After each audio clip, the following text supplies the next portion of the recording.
क्या आप तैयार हैं और बड़े, मोर डिटेल्ड और इमर्सिव गेम वर्ल्ड्स के लिए जो आपके गेमिंग पीसी पे ही चलेंगे? और क्या आप यकीन करेंगे कि ये जो फ्यूचर ऑफ गेमिंग है ये जीपीयू और सीपीयू पे नहीं बल्कि एसएसडी पे डिपेंडेंट होगी? और इसके लिए जिम्मेदार है माइक्रोसॉफ्ट की गेम चेंजिंग टेक्नोलॉजी जिसका नाम है डायरेक्ट स्टोरेज। और ये सभी के लिए फ्रीली अवेलेबल है। क्या आप जानते थे इसके बारे में? अगर नहीं तो वीडियो देखते रहिए। तो आखिर है क्या डायरेक्ट स्टोरेज? आप इमेजिन करो कि आप किसी शादी में गए हो और चाउमीन वाले स्टॉल पे बहुत भीड़ लगी हुई है। अब आपको इंतजार करना पड़ेगा, अब भीड़ छटेगी, तब आपका नंबर आएगा, तब आपको चाउमीन मिलेगी। लेकिन अगर आप एक वीआईपी होते तो पूरी लाइन को बाईपास करते हुए डायरेक्ट चाउमीन के स्टॉल पे पहुंच जाते और चाउमीन आपके हाथ में होती। बेसिकली यही होती है डायरेक्ट स्टोरेज। जो आपके गेम एसेट्स के डाटा हैं वो डायरेक्ट एसएसडी से जीपीयू पे चले जाते हैं, बीच में सीपीयू का पत्ता कट हो जाता है। डायरेक्ट स्टोरेज माइक्रोसॉफ्ट की डायरेक्ट एक्स फैमिली का ही हिस्सा है। ये गेम लोडिंग टाइम्स को सिग्निफिकेंटली इंप्रूव कर देता है और ओवरऑल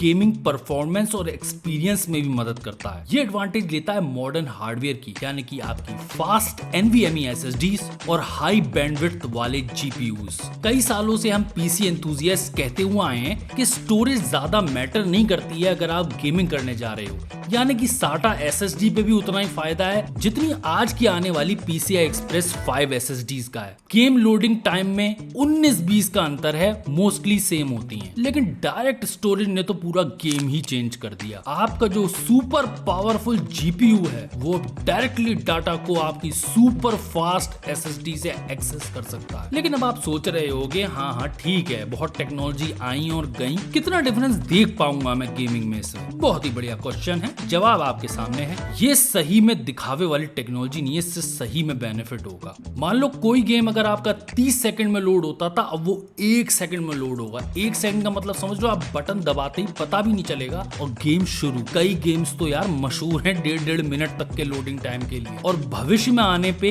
गेम्स और बड़े, टेक्सचर और डिटेल्ड, गेमिंग वर्ल्ड्स और इमर्सिव होंगे। उसके लिए इन टेक्नोलॉजीज की बहुत जरूरत है। आपका नॉर्मल गेमिंग पीसी ही एक साइकिल से जेटपैक में तब्दील हो जाएगा। अब आगे बढ़ने से पहले थोड़ा रिवाइंड कर लिया जाए और मैं आपको बताता हूँ कि ट्रेडिशनली होता हुआ क्या है। ट्रेडिशनली गेम एसेट्स आपकी स्टोरेज से, यानी कि एचडीडी, साटा एसएसडी या एनवीएमई एसएसडी से सीपीयू पे जाते थे, सीपीयू से रैम पे जाते थे, रैम से फिर जीपीयू पे जाते थे। लेकिन ये तरीका पुराना हो रहा है जैसे जैसे गेम वर्ल्ड्स बड़े और मोर डिटेल्ड होते जा रहे हैं। ऐसा नहीं है इसको सॉल्व करने के लिए कुछ नहीं किया गया है। सबसे पहले कई तरीके जो अपनाए गए उसमें से एक कंप्रेशन था। इतना सारा डाटा गेम डेवलपर्स कंप्रेस कर देते थे, सीपीयू से डीकंप्रेस कर देता था और जीपीयू से रेंडर कर देता था। लेकिन डायरेक्ट स्टोरेज में ये डाटा डायरेक्टली स्टोरेज से जीपीयू पे तो जा रहा है, लेकिन साथ में एक बहुत बड़ा काम और हो रहा है। जो डीकंप्रेशन का काम था जो सीपीयू को करना पड़ता था, अब वो जीपीयू करता है। जीपीयू जो डीकंप्रेशन में सीपीयू से बेहतर है, उसने ये काम संभाल लिया है। इससे 2 फायदे होते हैं, एक तो डीकंप्रेशन तेज होता है, ज्यादा अच्छे तरीके से होता है। दूसरा, सीपीयू अब फ्री है दूसरे और कई काम संभालने के लिए। अब आपका सवाल होगा डायरेक्ट स्टोरेज अभी प्रेजेंट है, अब तुम तो कह रहे हो फ्यूचर में 5 साल बाद आएगी तो घंटा फायदा होगा, अभी क्यों बता रहे हो? डायरेक्ट स्टोरेज आ चुकी है, कई गेम्स हैं जो उसको इस्तेमाल कर रहे हैं, जिसमें सबसे बड़ा नाम लिया जाता है फॉरस्पोकन का, क्योंकि ये सबसे पहला गेम था जिसने डायरेक्ट स्टोरेज को अप्लाई किया था और उस गेम का लोडिंग टाइम 1 या 2 सेकंड है। कई और गेम्स हैं, Ratchet and Clank, Rift Apart, Horizon Zero Dawn, Forbidden West, Avatar, Ghost of Tsushima, Forza Motorsports, कई और गेम्स भी इस टेक्नोलॉजी को अप्लाई कर रहे हैं और उनके लोडिंग टाइम 1-2 सेकंड तक पहुंच चुके हैं। अब आप ऐसे समझो, ये टेक्नोलॉजीज डेवलपमेंट फेज में जब गेम्स होता है तब इंट्रोड्यूस कराई जाती हैं, तब ये गेम के अंदर आती हैं। अब माइक्रोसॉफ्ट ने डायरेक्ट स्टोरेज किट 2022 में लॉन्च करी थी डेवलपर्स को, तो अब आपको कई गेम्स और सॉफ्टवेयर्स देखने को मिल रहे हैं जो इस टेक्नोलॉजी का फायदा उठाते हैं और दिन पर दिन ज्यादा से ज्यादा गेम डेवलपर्स और सॉफ्टवेयर डेवलपर्स इस टेक्नोलॉजी को अडॉप्ट कर रहे हैं। ये बिल्कुल उसी तरह है जैसे गेम्स में रे ट्रेसिंग और डीएलएसएस को लोगों ने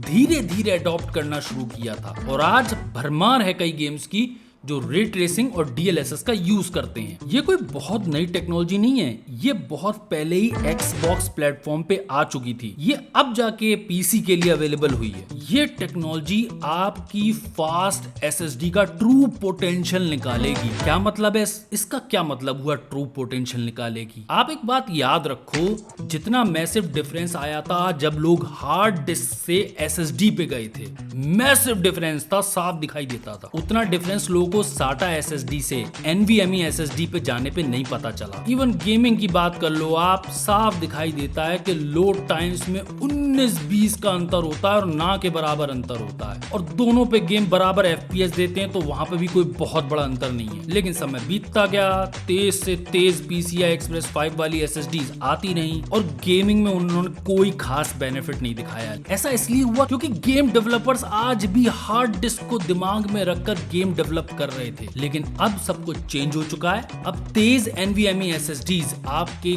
काम की होंगी, यानी कि अब आपको अंतर पता चलने लगेगा SATA SSD और NVMe SSD के अंदर। और अब अगर कोई गेमिंग PC बना रहा होगा तो अब तक तो फर्क नहीं पड़ता था, लेकिन अब वो कोशिश करेगा कि वो SATA SSD के बजाय तेज NVMe SSD खरीद ले। और आप आने वाले 3 सालों में ही मैसिव डिफरेंस देखोगे कि कई डेवलपर्स अपने गेम में डायरेक्ट स्टोरेज टेक्नोलॉजी लेके आ रहे हैं। तो आप भी तैयार रहिए, क्योंकि फ्यूचर ऑफ गेमिंग बहुत तेज होने वाली है। कोई इंतजार नहीं करना पड़ेगा और इनक्रेडिबली एक्साइटिंग होगी। वीडियो अच्छा लगा तो लाइक करें, चैनल पे पहली बार सब्सक्राइब करें। मैं हूं IG, आप देखते हैं इंडिंग गेमर चैनल। मिलता हूं वीडियो में, तब तक के लिए गुड बाय, टाटा।